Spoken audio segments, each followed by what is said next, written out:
Marvelous Bible lesson is taken from the first book of Samuel, 26th chapter.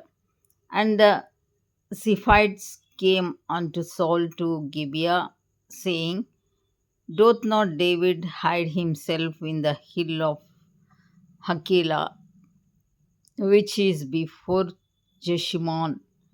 Then Saul arose and went down to the wilderness of Ziph. Men of Ziph, having 3,000 chosen men of Israel with him to seek David in the wilderness of Ziph. And Saul pitched in the hill of Hakilah, which is before Jeshimon by the way, but David abode in the wilderness, and he saw that Saul came after him into the wilderness. David therefore sent out spices spies sent out spies and understood that Saul was come in very deed. And David arose and came to the place where Saul had pitched.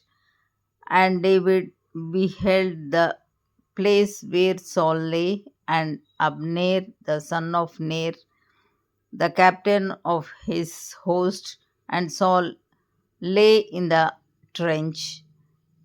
And the people pitched round about him. Then answered David and said to Ahimelech the Hittite and to Abishai the son of Zelu,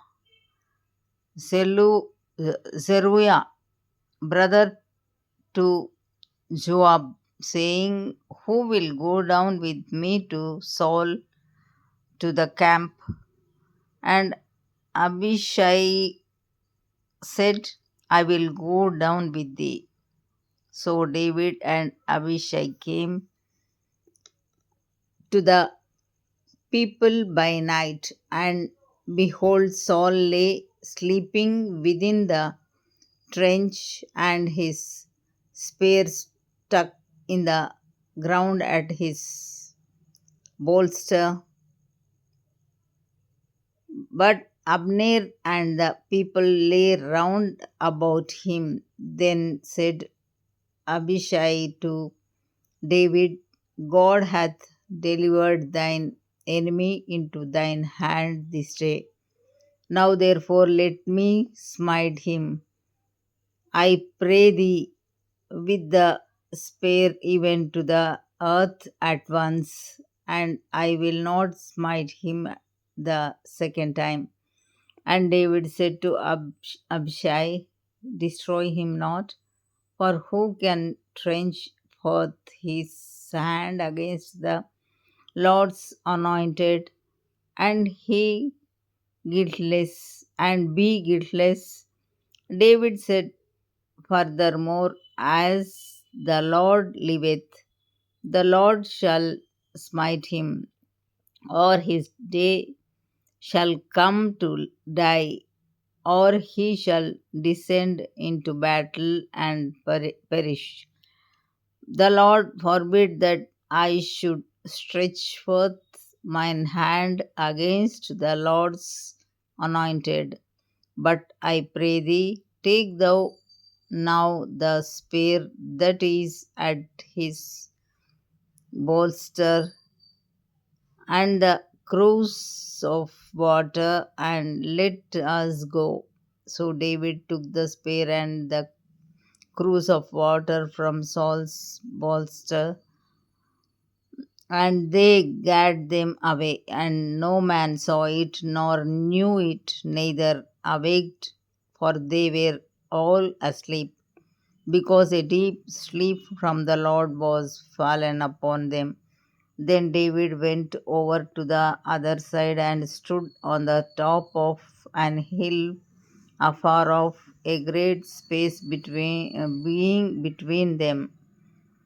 And David cried to the people and to Abner the son of Ner, saying, Answerest thou not, Abner? Then Abner answered and said, who art thou that criest to the king? And David said to Abner, art not thou a valiant man?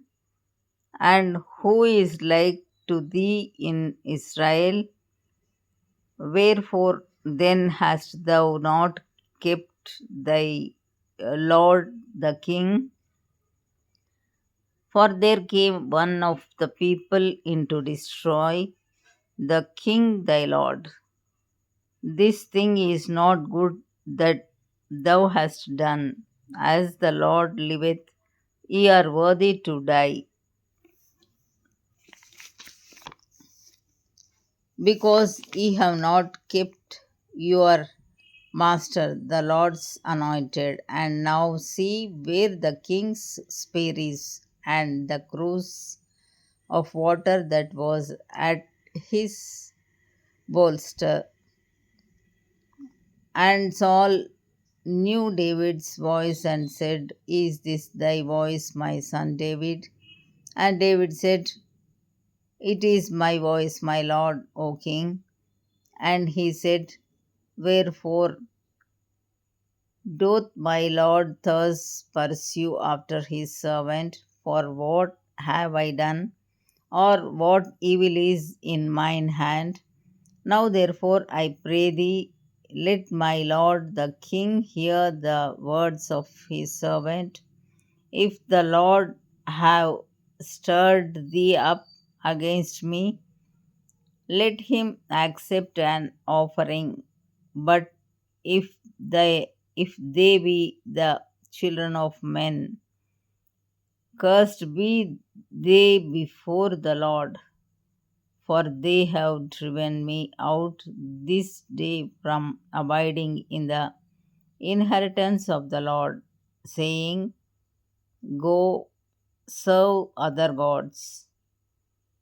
Now therefore let not my blood fall to the earth before the face of the Lord, for the king of Israel is come out to seek a flea, as when one doth hunt a pat- partridge, partridge in the mountains.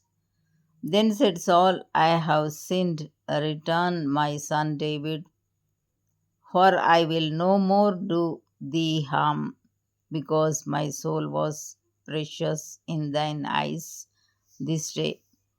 Behold, I have played the fool, and have erred exceedingly. And David answered and said, behold, the king's spear, and let one of the young men come over and fetch it.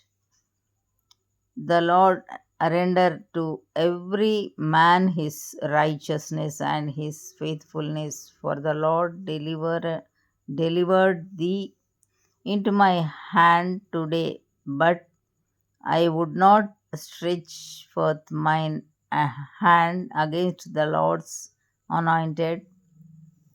And behold, as thy life was much set by this day in mine eyes, so let my life be much set by in the eyes of the Lord, and let him deliver me out of all tribulation. Then Saul said to David, blessed be thou, my son David, thou shalt both do great things, and also shalt still prevail. So David went on his way, and Saul returned to his place. Here ends the Bible lesson.